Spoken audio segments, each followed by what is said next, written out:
শক্তি একটা নবীর শরীরের ভিতরে এত শক্তিপূর্ণ একজন নবী মুসা আলাইহিস সালাতু ওয়াস সালাম কিতাবটা ধরে উঠাবে, টানটা দেওয়ার সাথে সাথে লোমের প্রত্যেকটা লোমের কাজ দিয়ে ঘাম বের হয়ে গেল, কিন্তু এই তাওরাত নামের এই ছোট্ট ছোট্ট কাঠের খণ্ডের কিতাবটা উঠাতে পারে না। জোরে বলেন আল্লাহু আকবার।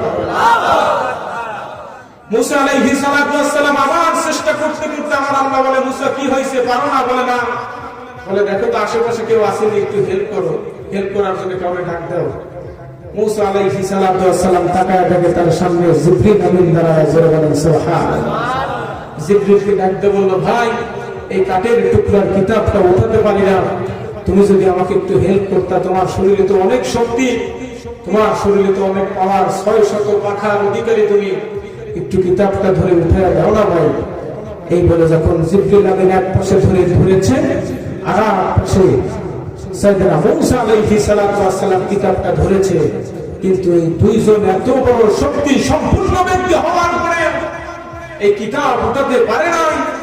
কিতাবটা টান দিতে দেরি জিবরিল আমিন সহ মুসা আলাইহিস সালাতু ওয়াস সালামের প্রত্যেকটা পশমের গোড় থেকে গাম বের হয়ে গেছে। জোরে বলেন আল্লাহু আকবার।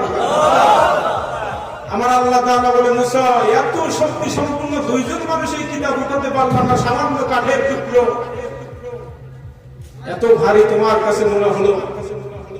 মুসা আলাইহিস সালাতু ওয়াস সালাম লজ্জায় মুখটা যখন লাল হয়ে গেছে, আমার আল্লাহ বলে, মুসা তোমার শরীরের শক্তি ঠিক আছে, জিবরিলের শরীরের শক্তি ঠিক আছে, কিন্তু এই কিতাবটা এত দামি কিতাব, এই কাঠের টুকরা এত ভারী নয়, কিন্তু কাঠের টুকরার উপরে আমি আল্লাহর কালামুল্লাহ লেখা, এই কালামুল্লাহর এত দাম, এই দাম বোঝানোর জন্য আমি এত সময় এই কাঠকে ভারী করে দিয়েছি। জোরে বলেন আল্লাহু আকবার। আল্লাহ বলে, মুসা কিতাবটা ধরো। কিতাবটা ধরতে দেরি সাথে সাথে মুসা আলাইহিস সালাতু ওয়াস সালাম একাই কিতাব উঠায় মাথায় নিয়েছে। সুবহানাল্লাহ। আমার আল্লাহ বলে, তাওরাত, জাবুর, ইনজিল এই তিনটা কিতাব হেফজ করে, এই তিনটা কিতাব যদি কেউ তেলাওয়াত করে, আর এই আল কোরআনুল কারীমের 30 পারার ভিতরে সূরা ফাতিহা যদি কেউ ইখলাসের সাথে একবার তেলাওয়াত করে, আমার আল্লাহ বলে তাওরাত, জাবুর, ইনজিল পড়লে যত সওয়াব, আর কোরআনুল কারীমের সূরা ফাতিহা যদি কেউ একবার তেলাওয়াত করে তার চাইতে 1000 গুণে বেশি সওয়াব। জোরে বলেন সুবহানাল্লাহ।